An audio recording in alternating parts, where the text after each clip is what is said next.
presentar a continuación, como ya señalaba hace rato la maestra, deriva de un proyecto para tesis que hice para titularme en la licenciatura de Psicología.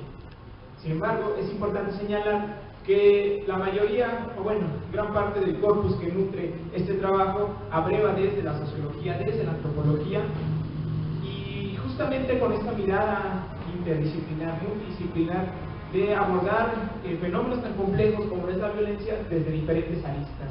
¿Ok? Entonces, bueno, el trabajo que tengo preparado para el día de hoy lo titulé ¿Qué es el hombre hoy en día? Violencia y masculinidades, posicionamientos contemporáneos a la teoría de género. ¿Cuáles son los puntos de partida de este trabajo? ¿Qué han tenido las mujeres? De esta, ¿cómo decirlo?, subordinación histórica, igual ya señalaban hace rato, ¿no? Es decir, las mujeres históricamente en la cultura occidental han sido representadas como inferiores a los hombres. En ese sentido, la obra de Simone de Beauvoir, El segundo sexo, constituye uno de los primeros posicionamientos sociales y teóricos en demostrar esa subordinación a la que han vivido las mujeres no es una condición natural. Y entonces, a mediados del siglo XX, cuando las mujeres se incorporan a trabajos en las fábricas, lo hacen no con una intención y no hay un salario igual al que perciben los hombres, ¿no? Entonces empieza a haber todo un movimiento de mujeres que comienzan justamente a luchar por desnaturalizar la violencia, ¿no? Porque se asume simplemente que como son mujeres, son inferiores, ¿no? Y entonces Betty Friedman escribe un libro que se llama La mística de la feminidad y que, bueno, definió el término de Simone de Beauvoir, una construcción social en lugar de una determinación biológica. Y bueno, a partir de eso se empiezan a generar toda una serie de movimientos sociales por el voto libre, por el voto de la mujer, por la participación de las mujeres y por buscar mayor igualdad de condiciones ante los hombres. Efecto de esto, se genera toda una serie de posicionamientos teóricos que también derivan en la construcción de la teoría de género, ¿no? Y que bueno, la teoría de género pues constituye uno de los aportes para desnaturar la discriminación a la que han estado sujetas las mujeres y lo que hacen los cuerpos, pero no es una práctica social reducida al cuerpo. Es así como vamos a ver que la teoría de género define tres estructuras, diferencia tres estructuras. Por un lado está el sexo como una diferenciación biológica entre lo masculino y lo femenino. Ahí, bueno, pues es a partir de una determinada condición fisiológica con la que se nace que uno es hombre o es mujer, ¿no? Y la sexualidad que se refiere al conjunto de prácticas erótico-afectivas. Y por otro lado, el género, que es con lo que vamos a trabajar el día de hoy, que se refiere a una construcción social que establece lo que es propio de los hombres y las mujeres. ¿Okay?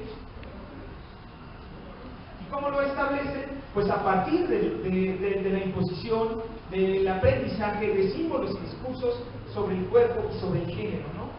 Entonces, se generan los estereotipos como las ideas y los ideales, expectativas que se vierten sobre un hombre o una mujer a partir de una condición natural, los roles como las acciones que deben de hacer los hombres, que estas son incorporadas al hábitus de género, un concepto tomado desde la sociología de Bourdieu, y que bueno, nos hablan de que lo femenino, las mujeres, su principal actividad tiene que ser en el hogar, tienen que tener una actitud de servilismo, no deben de tener otra relación más que con el novio o el esposo.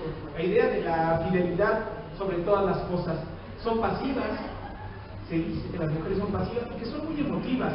Estos son como el imaginario que tenemos de la mujer, ¿no? Y en el hombre tenemos por otro lado que sus actividades deben de ser en el espacio público, no deben de mostrar sus emociones, deben de ser independientes y solucionar las cosas solos. Deben de ser agresivos.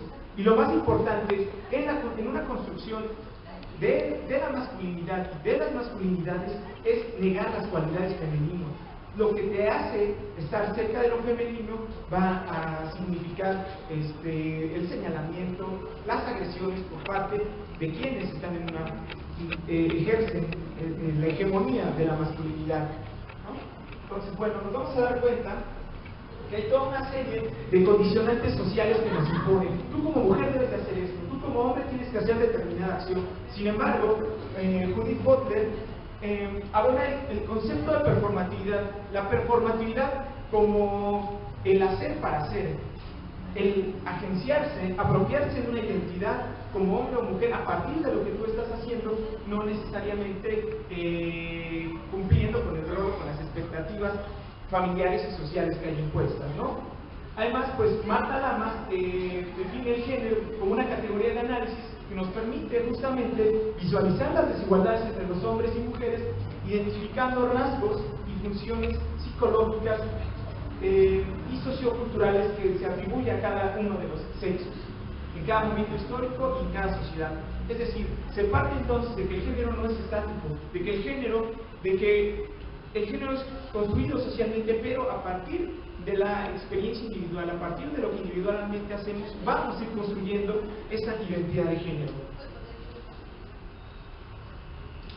Y bueno, pues los estudios de las masculinidades derivan, como ya les he mencionado un poco, pues de todo este esfuerzo que han hecho y que han logrado las mujeres por desnaturalizar la violencia a la que han estado sujetas, la discriminación y las faltas de oportunidades que les han sido negadas justamente por ser mujeres, ¿no?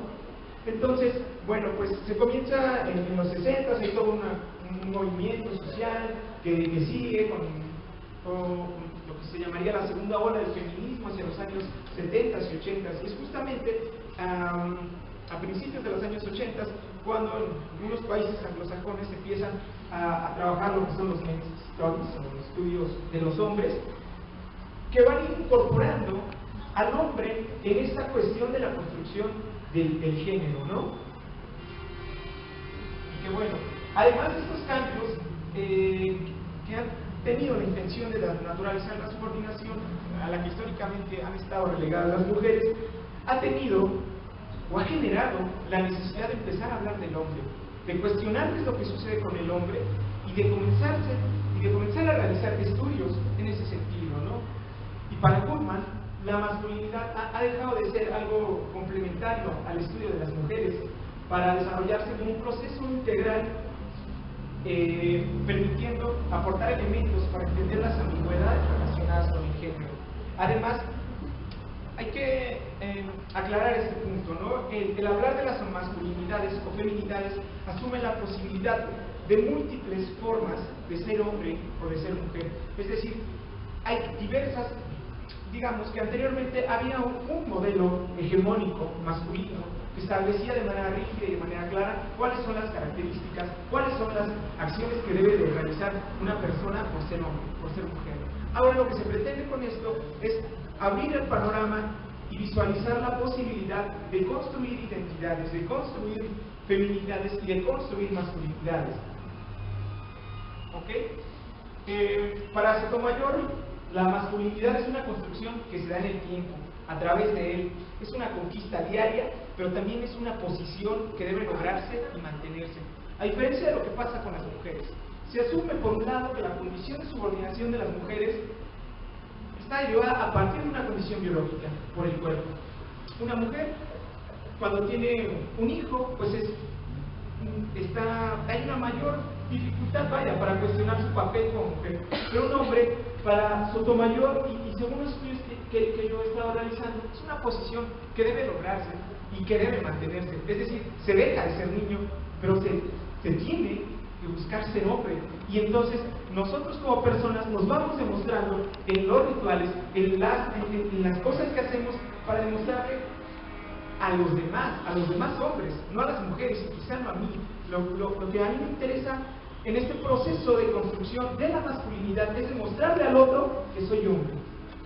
Y para Sotomayor existen reguladores encargados de controlar esa identidad masculina, de que te digan, no, espérame tantito, tú no puedes hacer eso, tú eres hombre, tú eres mi hijo, tú eres, no sé, se genera toda una serie de discursos que exigen a los hombres el cumplir con los roles. Y señalan acá que existen dos reguladores, como la misoginia y la homofobia. Y quiero compartir ahora la experiencia del trabajo que estuve realizando con hombres que vivían violencia y que, bueno, señalaban de cómo era este proceso de construcción de la masculinidad, ¿no? Y vamos a ver cómo es que funcionan estos reguladores sociales, estos reguladores familiares para controlar ese modelo de hegemonía masculina. Manuel, de 42 años de edad, señala, cuando yo le preguntaba cuál era el espacio que le tocaba a los hombres y cuál era el que le tocaba a las mujeres, él dice, el espacio de los hombres es ese, el alcohol y las mujeres, ¿no? Andar de fiesta, y en la mujer lo que correspondía para mí en ese entonces era un trapo, ¿no? O sea, la uso cuando quiera, eso era. Es decir, se va estableciendo esta devaluación de la mujer, esta apropiación de la mujer como objeto que funciona como marco regulador para el modelo de hegemonía masculina. Por otro lado, Juan, cuando era pequeño, Juan, participante, igual vivió violencia, cuando era pequeño pues le gustaba bordar, que culturalmente se sabe que el bordar es cosa de mujeres, ¿no? Te pasas en el camión, en transporte público y ves a la señora bordando, no al señor bordando, ¿no? Y él decía que le gustaba bordar cuando era pequeño, y dice, cuando empecé sí me daba pena, o sea, yo no quería que mi papá me viera bordando. Mis hermanos más grandes, pues sí, me decían que ya parecía mujer, que eso era de mujer, que eso no era de hombres, que me pusiera a hacer otra cosa, no sé, que me fuera a jugar fútbol. Es decir, se van estableciendo criterios claros que debe de cumplir un hombre. Como decía hace rato, se asume por un lado que la feminidad es natural, es una condición, vaya, tienen hijos y demás, pero el hombre, ¿cómo demuestras que eres hombre? Y además le tienes que demostrar a la otra persona que eres hombre. Por eso es el interés mío en trabajar la masculinidad, las masculinidades y la violencia, para indagar en este proceso de construcción de la masculinidad, cómo es que el género y nosotros estamos siendo partícipes en este proceso de violencia.